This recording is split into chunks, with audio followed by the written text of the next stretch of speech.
When sun hits your skin, normally what happens is it makes damage to your DNA in a millionth of a second. And what we found out is that in melanocytes, which are the cells that make the pigment that's protecting your skin, that's not all that's going on. What happens is you're getting the same kinds of DNA damage in your skin for hours after the sunlight exposure is ended. We've known for a long time that people who have blonde or red hair are more sensitive to sunlight, for sunburns or skin cancer. But you could say, well, maybe that's because they have light skin. So what's a surprise here is that melanin is actually doing things that can cause cancer as well as prevent it.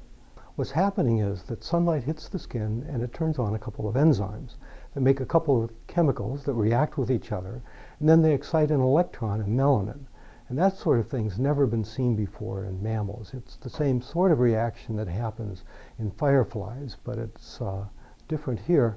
And then after that, the electron has very high energy. It transfers that energy to DNA and makes DNA damage of the kind that can cause skin cancer. Because this is slow and takes several hours, that actually gives us an opportunity to jump in and intervene. So you can imagine designing chemicals that dissipate that energy before it has a chance to get to the DNA. And in fact, there are chemicals like that that exist, and we use some of those in the research as tools to find out what was happening. But you can imagine getting better ones that would be practical to use in skin.